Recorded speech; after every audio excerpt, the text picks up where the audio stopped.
Walaupun saya tadi dikasih minum, saya mewakili yang lain, kami semua berpuasa. Bang Edi tahu kenapa itu? Jampi. Nah, tadi udah didoain waktu berangkat oleh Ustaz Fadilah.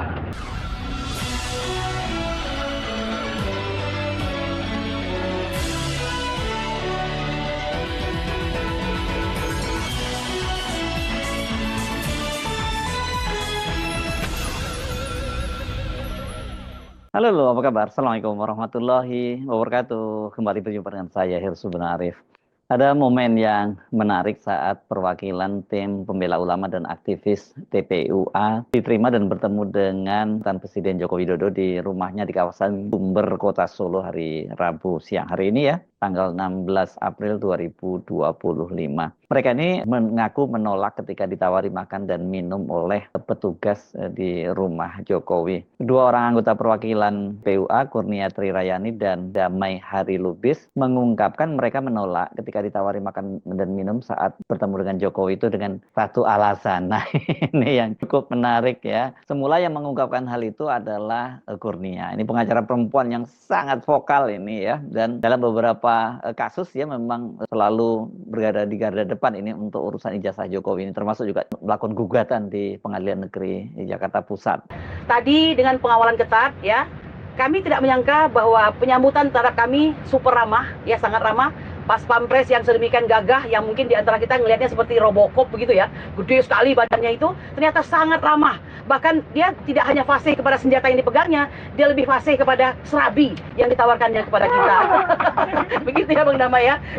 Tadinya dia mengatakan silakan dimakan Bu. Ya tapi Bang Damai sudah menjelaskan tentu dengan segala macam resiko ya, ya betul dong, kita kan harus berhitung ya dengan segala macam pengalaman ya kan, dengan segala kehati-hatian. Kami juga tidak bermaksud untuk tidak sopan, kami tentu tidak menerima makanan tersebut begitu ya. Yang penting tujuan tercapai begitu. Puasa ya, puasa. Nah, meskipun kata Bang Damai puasa itu boleh dibatalkan kalau orang menawarkan makan gitu. Tadi enggak secara lugas menyebutkan mengapa mereka menolak makanannya ya, menolak makan dan minum maksud saya, karena ditawari serabi tadi katanya oleh seorang anggota pas Pampresnya. Hal ini sedikit lebih jelas ini disampaikan oleh Damai Hari Lubis. Saya rasa juga bukan kebaikan hatinya itu mau karena keterpaksaan menyambut kita tadi ya. Walaupun saya tadi dikasih minum, saya mewakili yang lain, kami semua berpuasa. Bang Edi tahu kenapa itu? Jampi. Nah, tadi udah didoain waktu berangkat oleh Ustaz Fadilah. Saya ambil penutupnya dengan surat yang pendek. Maklum kan saya bukan ahlinya. Saya baca Qul A'udzu Birinas sama Qul A'udzu Falaq. Nah, sebetulnya kalau Bang Edi tadi nomor 2 pendoa Bang Edi. Ini dai dia, YouTuber perjuangan dan dai. Surat pendek kita diakui. Tadi Hari Damai memang juga nggak lugas ya. Mereka menjelaskan mengapa tidak mau makan dan minum dengan alasan sama tahulah penyebabnya gitu. Dan mereka nyatakan pada waktu itu puasa. Dan tadi kan juga Damai Hari Lubis ini menyebutkan soal dia membaca surat Al-Quran ya. Dan ada yang nyeletuk tadi, takut dijampi-jampi ya.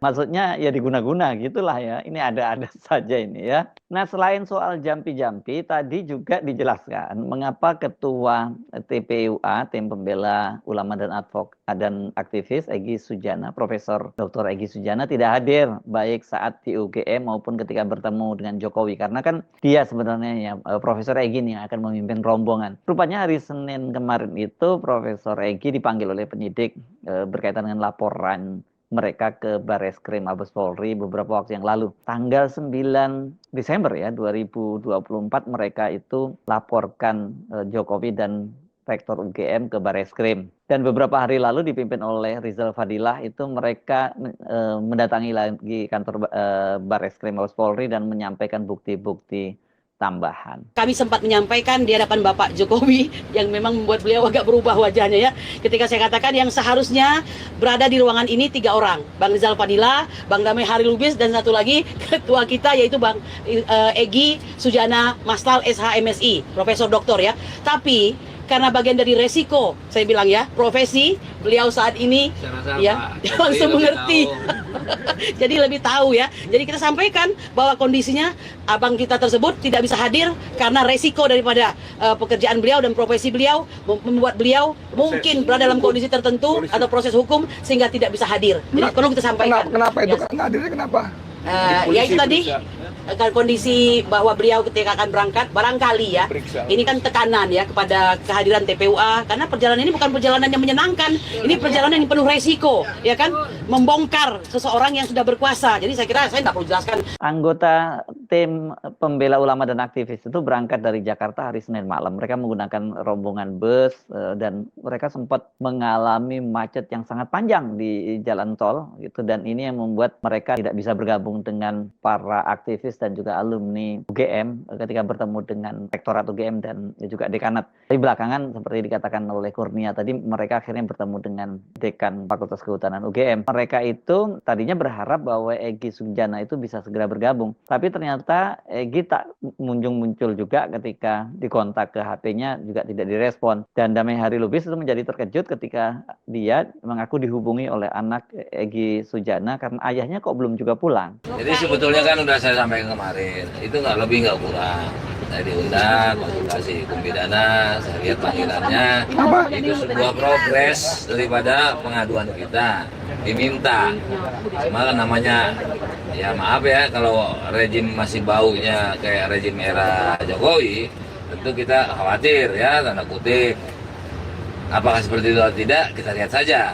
Nah ini kebetulan saya bukan sembarang mau ngulang atau diminta oleh ibu-ibu yang lain, tapi kebetulan ini anaknya nanya ke saya, ternyata berarti Bang Egy ini belum pulang. Jadi mohon doa. Tapi prinsip saya, kemungkinan seperti yang kemarin tetap, saya selalu objektif dan berdasarkan logika. Kalau salah memang terbatasan. Bahwa Bang Egy bisa saja, saya bilang Bang, kenapa tidak pakai waktu? Karena kalau dibikin waktu sini sampai jam 11, 8, 11, atau 9, jam 1, jam 3 abang cabut ke Jogja. Gitu kan? Nah, selanjutnya begitu juga kalau besoknya atau malam pulang atau besoknya bisa jadi abang dipanggil lagi atau nggak pulang, tapi abang diservis. Ini menurut panggilan yang saya baca. Kalau abang percaya sama saya, ya iyalah. Masa saya nggak percaya sama Ada surat panggilannya, Bang? Ada, dan saya udah bacakan. Nanti saya share ya Bang Edi ya, khususnya. Yang lain nanti saya, boleh ya? Saya baca itu, karena di situ adalah mengenai pengaduan tanggal sekian. Nah, ya kan? Nah, itu minta kelengkapan. Terima kasih. Tapi kan kita nggak tahu, kebetulan ini ada lagi nih katanya kan. Nah, ini kan rejim ngeri. Rejim ini karena gini maksud saya, Kapolri ini masih tanda kutip orangnya Jokowi. Enggak pakai tanda kutip. Hah? Enggak pakai tanda kutip. Nah, jangan pakai tanda kutip ya. Nah, jadi begitu. Jadi kita doa aja. Tadi kan pagi-pagi saya udah tanya, kita percaya nggak sama Bang Egy? Percaya. Saya sama saya percaya. Kan itu kan ya. Kapolri. Nah, tolong bantu doa aja ya. Mudah-mudahan hari ini beliau setelah dengar bahwa ini Pak Jokowi juga sendiri nerima. Nah ini sekalian live ya. Kenapa jadi uring-uringan ya kan? Ada apa gitu kan? Jadi jangan menyudutkan. Ini Solo ini hari ini sejak kemarin ini di mata dunia ini Solo. Nggak, saya bilang sama anak ini, mudah-mudahan hari ini pulang karena setelah dipantau Solo udah beres. Gitu ya. Namun tadi itu bukan pasti pendapat hukum berdasarkan panggilan. Ya, ya demikianlah ya. Saya rasa cukup. Bu Mary ini rasanya khawatir banget, dia sayang banget sama Bang Egy. Ya, nah jadi semua, ya. Mbak Desi sayang kan? Mbak Desi, kita ya. nah, Mbak Mary Samiri sayang kan? Sayang. Bang Rustam. Nomor 2 dari Muslim Arbi, Bang Egy kan? Nah, jadi begitulah ya. Jadi kita sama-sama, saya juga nggak usah ditanya lah karena DHM masih bisa senyum ketawa. Tentu saya punya beban model tersendiri. Nah, iya kan, pastilah itu ya. Nah, karena dia senior saya, teman saya, dan segalanya.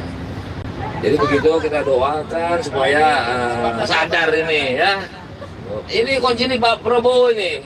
Prabowo perintahkan Sigit dengan hak prerogatifnya. Nah, tapi alhamdulillah nih, Saya ada pernyataan tulis, ya kan, 5 hari atau seminggu lalu, tolong Pak Prabowo tentu terlalu berat, terlalu besar sebagai presiden, tapi perintahkan jangan diganggu kami ke sini.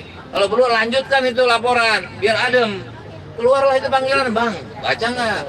Ya, tapi ini kan namanya rejim. Nah, tadi yang Bang Edi bilang tadi ya, seperti itu.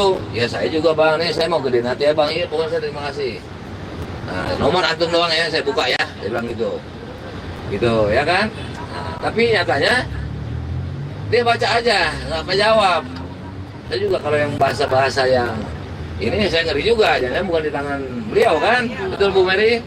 Nah, jadi saya cuma gitu aja, saya kirim ini kasih lapor dong. Katanya pintu terbuka buat saya.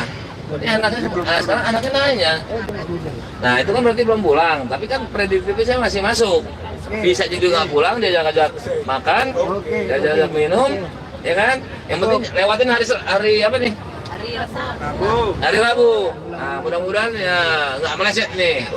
Prediktif ya, Bang Edi ya. Terima kasih ya. Mudah-mudahan puas ya. Jadi ya dalam situasi yang nggak menentu seperti ini, dugaan-dugaan macam-macam lah ya bisa saja muncul karena bisa saja banyak hal terjadi. Dan kalau kita lihat ini hasil pertemuan di UGM maupun hari ini pertemuan antara perwakilan TPUA dengan Pak Jokowi, ya kasus ini akan terus bergulir, ini masih jadi panjang nih, bahkan seperti dikatakan oleh Pak Jokowi kan akan bergulir ke ranah hukum karena Pak Jokowi mempertimbangkan untuk melaporkannya, untuk menyeret kasus ini ke ranah hukum gitu ya. Ya kasus ini memang aroma politik dan kekuasaannya sangat kental. Jadilah tanggal 15 dan 16 April ini yang hari ini yang harusnya menjadi moment of truth, momen kebenaran yang tersingkap gitu ternyata malah menjadi anti klimaks dan seperti telenovela ya siap-siap saja gelar tikar karena ini masih akan terus bersambung dan berseri-seri. Saya Sebenarnya Arif, sampai jumpa lagi. Wassalamualaikum warahmatullahi wabarakatuh.